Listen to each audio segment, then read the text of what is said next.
Some cases don't show at all in your monthly cash receipts. Your only compensation is the warm feeling you get deep inside. A case that would be, say, in the public good and welfare.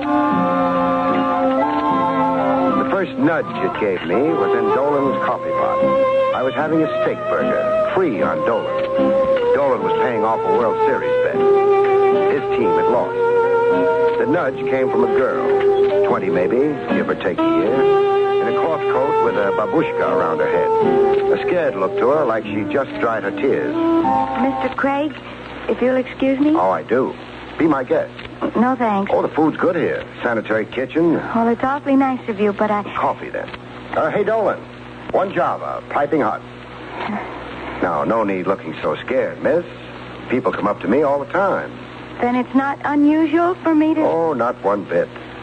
The day my private life gets too private, friend, make room on that breadline.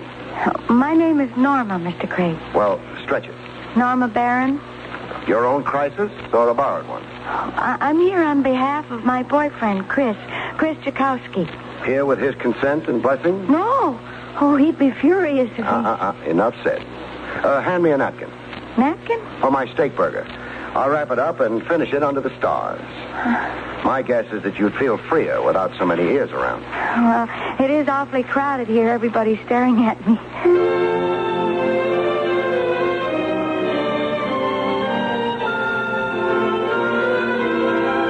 The stars looked down, and the sounds of the river made like tubas in the Philharmonic Orchestra. Norma got around to the point of her mission. Chris is wild, deliberately bent on destroying Oh, himself. familiar record. Youth carrying a chip. The country doesn't know it, but we've got an undeclared civil war on our hands. An undeclared civil war. Youth against the grown-up. Total war and no weapons barred. Read the daily papers. It is horrible. We don't come to some solution about it, we'll slip back into the dark ages. But, get on with Chris. Oh, he's carrying a gun. He doesn't know I know. That's why I came to you. Why not the regular police? Oh, I didn't dare. Gee, I don't want Chris in trouble. I wanted him understood and helped. How close are you to Chris? Oh, we've been going together since school. I've never known any other boy. Girls will sure pick them. Well, deep down, Chris is good and gentle and decent. So, okay. Who might argue with love? So what sours Chris? I'm not too sure. Personality problems, I think. The hard time he's been having, his lack of direction. That about covers what ails the world. Does Chris work? He keeps losing jobs. Oh? Tell me about his associations. They aren't good. Chris goes where he's accepted. He doesn't discriminate. What's got him feeling so low down and rejected? Besides his hard luck with jobs. Well, he's always felt second rate. His boyhood was a mess. Parents? An aunt and uncle. Not always a satisfactory substitute. Okay, I'll look Chris up. See what's got the boy toting a gun. Chakowski, only he didn't know it for the time. I wanted to tail him for a while on the QT, see what pattern of movement was typical to him. Average looking, except for his clothes. The clothes were stylish, a fancy Dan cut to them. His movements for a while were very typical of the young tough, lounging in front of a barber shop, then across the street to lounge some more in front of the Apollo Billiard Academy. A little chit-chat with a few young fellows trying to look hard. And then with the 10 p.m. chimes, Chris took himself a walk, with me not far behind him. A short walk it turned out to be, to a movie house, the Odeon. A double feature playing Death in Spades and Girl of the Manitoba Trail. I was right in line with him, buying an admission ticket. The guy buys into a movie house, he generally finds a seat and settles down for a 3-hour snooze. Not Chris Chakowski. He no sooner got in, he was leaving by the balcony fire exit.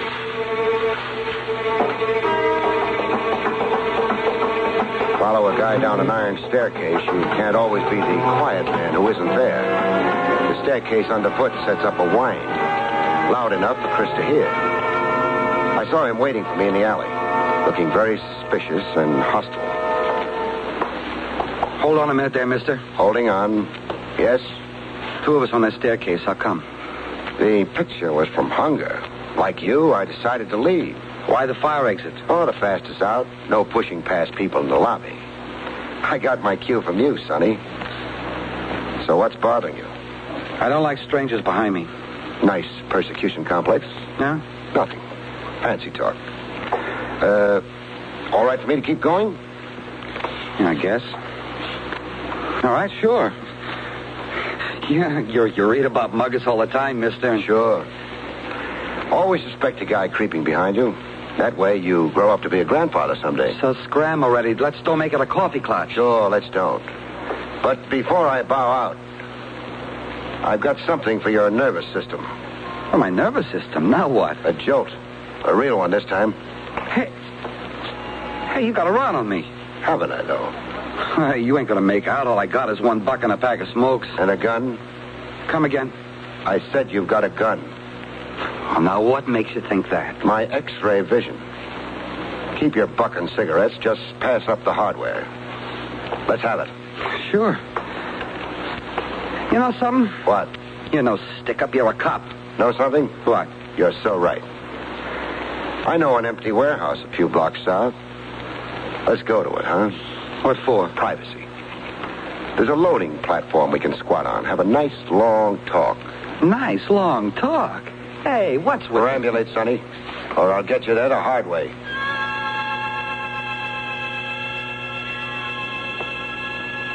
The only company we had around the warehouse loading platform was a family of cats.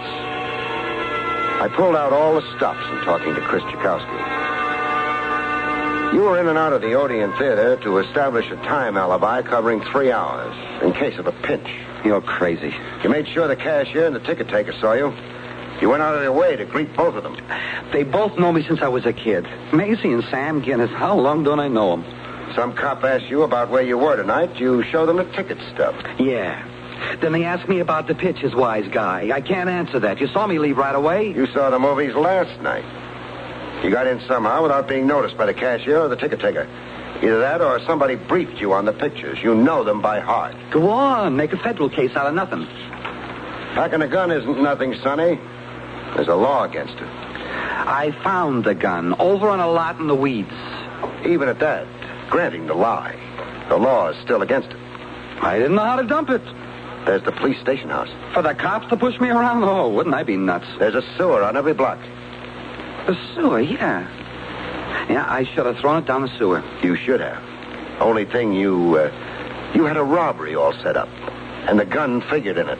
Say what you like. Go ahead. You got nothing on me. The gun? Okay, the gun. So pull me in. You could come clean with me. You could take a... Wash your tongue. So you're sticking to the cartoon, huh? Tough Chris Tchaikovsky. Don't you go making fun of me. Like others have, huh? What do you mean by that? The laughs at your expense. The laughs that soured you on people in society. And even on yourself. Ain't nobody been laughing at me. I know. Not lately. Not since you've become a sinister figure. You're crazy. And you're as self-conscious and unsure as anybody I've ever met. Now, why do you say that? I'm looking squarely at you. Oh. You're another one like that. That disfigurement in your face, your right cheek. How did it happen? A fire. I was a kid. We lived 5 flights up over on Leonard Street. I got burned bad. One profile, you're fine. A handsome gent. But on the other side, you're a scarecrow. Mr. Gun or no gun, I'll break your head. Sorry. I just wanted to see how deeply you felt about your looks. I don't think about it until a wise guy reminds me. But you do think about it, Chris. It's on your mind and in your eyes and heavy on your soul. It's got you toting a gun and planning robberies. I'll ask you again. Come clean. Come clean about what? The robbery scheduled for tonight. Where? Who? And the fellas in it with you. Their names. I got nothing to tell you, nothing. The code, huh? The phony code of honor. Don't squeal. Don't even let out a peep in the electric chair. Where do you live? That's for you to find out. I don't think I'll try. Good night. Good night? You letting me go? For now. Oh. You're going to keep hounding me? Yeah. From here in, I'm the angel over your shoulder. You'll never walk alone. You think. I'll get even with you. You watch. You don't ain't no good coffee. You just watch.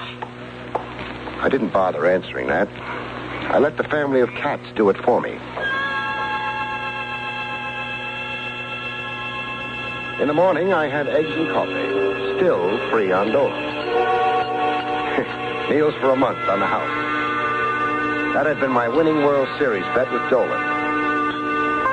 The morning papers told me what Chris Chakowski wouldn't talk about the night before. Masked gunman shoot hotel cashier and holdup. Escape with $6,000 in cash. The Eberly Hotel, 9 blocks from the warehouse where I'd sat out the evening with Chris Chakowski. 9 blocks. A 10-minute stroll for Chris from the alleyway of the Odeon Theater. I'd sure gummed up his plan. Not being able to find Chris Chakowski, I found his girl Norma Barron instead. She was busy at work in a glove factory, a piece worker. Norma ran up the side seams on a machine. So fast, I could swear the lady had 8 hands. I can't talk to you now. It's important. Please, Mr. Minton, he's the foreman. He's got a production schedule. He's a fanatic. Lincoln freed the slaves. Craig can do no less. Jokes aside, I'll be laid off.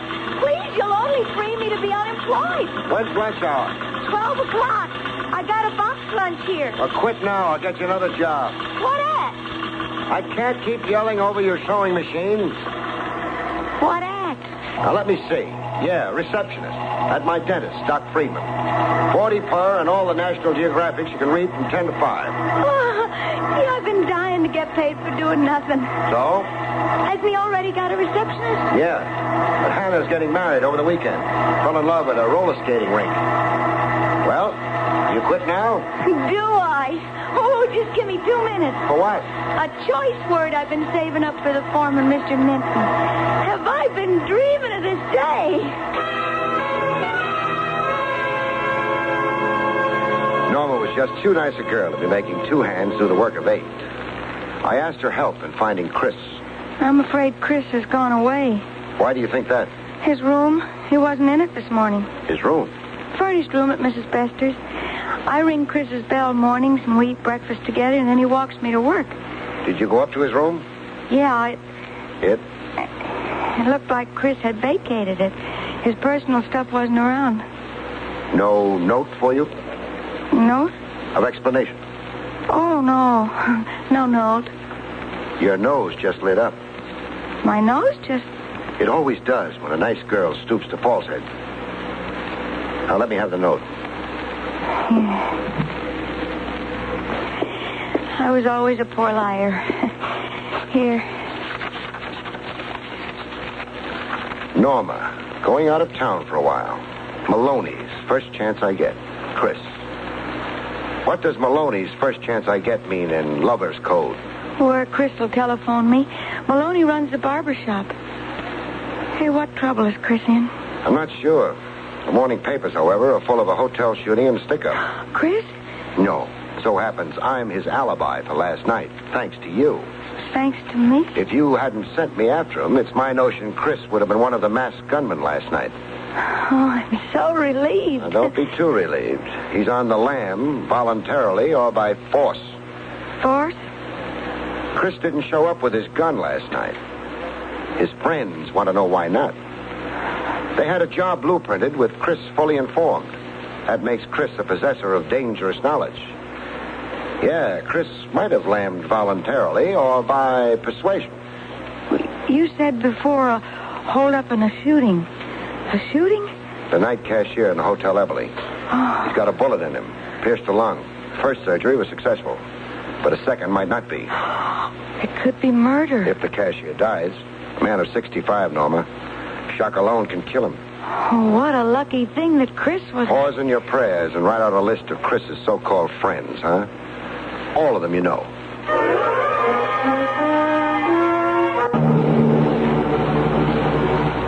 Play good angel and Dutch uncle to a problem, kid. The whole world doesn't take kindly to it. Sometimes there's a sharp protest from persons known and unknown. In this case, persons unknown. Some belligerent shooting up street lamps. Correction, shooting up confidential investigators. This shot practically singed my whiskers. I made the safety of a shoe shine parlor. I needed a shoe shine even less than I needed a hair scene. In the shoe shine parlor, the guy shining my shoes kept laughing to himself. Squat little guy with a nose built from ear to ear. The name on his glass window read, V. Santo. Why not share the joke, cousin? You laughing at me or at the world? Hey, let's have the other shoe. Just where would you prefer it? Oh, tough, huh? Just a little sensitive right now, laughing boy. I'm laughing about what went on. Went on where? The street out there. You not knowing where all the shots were coming from. Oh, but you knew, huh? Yeah, I knew. Now I'm going to let you hear what's been breaking me up like this. The joke you asked about. So tell me. It so happens I know where your next shot's coming from. You do? Yeah. See? My, it's small. The size of my hand. Don't tell me the gun's been in your palm all the time you've been flipping the shine ray. It has. Look, I'll show you how the tricks work. See, I'm shining them up. All the time I got the gun palmed. Well, what do you know? Cute, huh? Very. Well, I ran right into the spider's web. Right straight in. Don't suppose we'll get to the other shoe now. Nah, I'm off that. Don't suppose you want payment for half a job. It's on the house. Thanks. Well? Well, what? What now? You come down off that chair. Yeah. Off the chair. First things first. Sure. Okay. Coming down to your left. Ow, ow, You dropped something, cousin. on my hand. Hey, very foolish reaching to get your gun. I said very foolish. I only fire one warning shot. That's all that's required of any cop. You're not too bright, cousin. Ordering me down off a high perch, you should have backed out of range of my feet. Oh, my thumb's busted. Nothing fatal. A busted thumb, how do I make a living? Which raises the question, just how do you make a living? I'll answer that for you. You do odd jobs from Maloney to Barber. Maloney to Bob? Who's he? I like my guess. From that surprised look on your face, I like my guess very much. Mess with Maloney, you're a dope. Maloney's the dope. A rifle isn't standard tonsorial equipment for a hair singe. Park your shine rag, Junior, and grab your hat. You're locking me up? I'm turning you over to a chap named Trav Rogers, Lieutenant Trav Rogers. He's locking you up. What charge? Concealed weapons for a starter. Let's go. Hey, that's the yard out there. I know. The temperature in the street's too sizzling for comfort.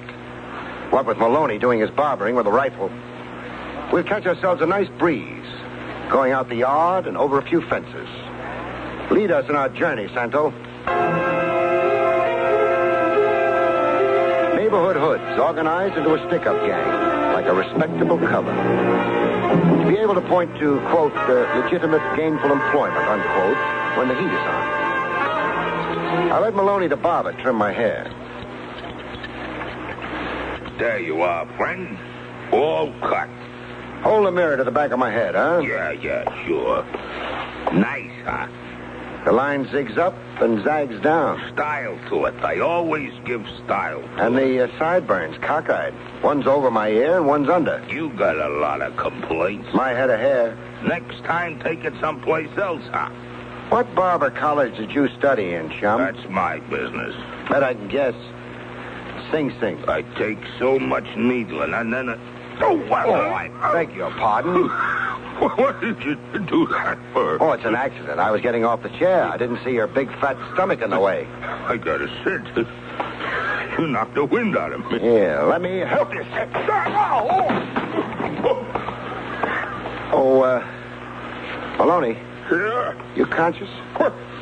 What's got into you? You're a lousy barber. As a matter of fact, I don't even think you are a barber. You're crazy. Just asked around the neighborhood. You're a barber like Santo down the street is a shine boy. Santo? Santo. The last I saw him, he was being fingerprinted. On your feet. I've already asked around the neighborhood, Maloney. Heard all I need to know about you. Bull. Nobody in the neighborhood even said hello to you. No, huh? Because you've got them intimidated, huh? Anybody talks to a cop, the next fellow you talk to is the Undertaker. I'm sure listening to a lot of words. Indulge me. Stick-ups this end of town originate here in your barber shop. Like the one last night in the Eberly Hotel. Like 20 others that have gone unsolved the last 2 months. Young men in here get a lousy haircut and a big education in crime. Words to dress up an indictment. I've got a list of names with me. Skinny Morrow, Buck Edwards, Pinky Dodge, Dutch O'Melveny, Red North. You've been copying names out of a telephone book. Names of young fellas ruined by Maloney. Gun toters and stick-up artists. Ask me where the fellas I read off are right now. Your talk. Being rounded up by the police. What are the odds that one of them spills the Maloney story? I want to call my lawyer. Soon as the show is over. Show? For what show? A squad of cops on their way here. The store, back room, and basement. They're going to take it apart. I'll lay odds on what they'll find. Rats and roaches. And cameras, radios, rings, watches, etc. Maybe even a big piece of that $6,000 taken at the Eberly Hotel last night. Settle down with the comics, Maloney. We've got 10 minutes to kill.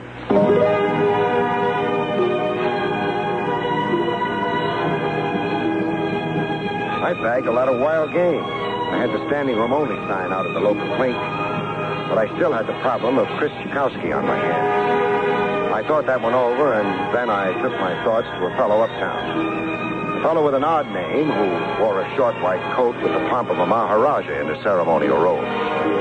His name, Igor von Strater. Dr. Igor von Strater. I had Norma Barron along with me to solemnify the occasion. I'll be pleased to do what you ask, Mr. Craig. Great. And I can't tell you how much I appreciate it. Medicine has a soul, too, Mr. Craig. Like your profession. Then the sum we agreed on. Here, $300. You'll find it all there. But I will be pleased to accept nothing. A $2,000 job for a measly 3 C's is charity enough. You have got an overhead. When will you send a young man to me? Tomorrow or the next day. I've got to work over him before you can. Let's go, Norma.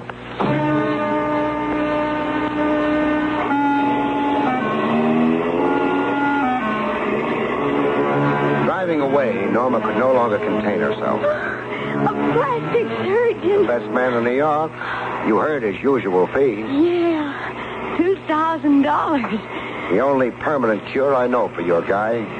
Fix that cheek of his and you fix his morals. His inferiority feelings began when the fire mutilated his face.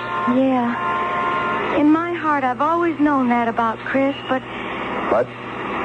Well, gee, $300 of your own money, it's not fair to you. It's not my own money. It's Maloney, the barber's contribution. Maloney? I don't know. I scooped up the contents of his cash register before the police raid began. I found $298 net. I added $2 of my own. Maloney's dough, so what? For the fellows he's ruined, I say let Maloney's money do one fellow some good. Call it poetic justice. Oh, gee. I don't know what to say. Say this. When Chris Chikowski finally rings you on that telephone. Come home, Chris. Come back to the old block. Use every feminine persuasion you know. You make it sound extra important. It sure is. I'm putting on a show for Chris, sister. A show with fireworks he'll never forget. He's got to do some suffering before the magic rainbow appears. For the good of his immortal soul. When I'm done with Chris, he'll be very happy to live. Happily ever after. The phone call to Norma came through, and soon enough. I watched Chris Chikowski take a quiet evening stroll down the old block on his way to meet Norma. I let him cross from Santos Shine Parlor to Maloney's barber shop before I opened fire. When he fell face down in the gutter, I gave him a couple of extra shots. I watched him roll over, face upward to the sky, then go rigid as the angel of death tapped him on the brow. A hysteria reaction. All pure shock. Chris's death was grossly exaggerated. After all, how could he be dead when I'd been using blank bullets? Soon, I listened to Chris Chikowski talk to himself. A miracle I wasn't killed. Maloney had a rig for me to be killed. Miracle, the bullets passed all around me. Still feel you owe loyalty to rats? I learned my lesson. I learned it. Ready to get it all off your chest now? Yeah, sure. Anything I know to tell. You'll feel better for it. The Underworld Code is for suckers, son. The rat you're protecting is generally aiming a knife at your back. Yeah, a gun, you mean? Yeah, I know that now. And how I know that. While Chris Tchaikovsky was getting it all down on police record, I had a few private words with Norma. You faked the attempt on Chris's life. Yes. Show a man the face of death and he develops a love of life. The good, clean life. Sorry the shock therapy had to be so, melodramatic. Oh, I fainted dead away when I heard the shots. When Chris gets through with his statement, ride him uptown to Dr. Van Strata for that operation. Yes, I will. At once. And, Norma. Yes, Mr. Craig? My trick with Chris. Is it, our secret? Oh, yes, Mr. Craig. I promise you it will always be our secret. And thanks. Thanks so much for everything.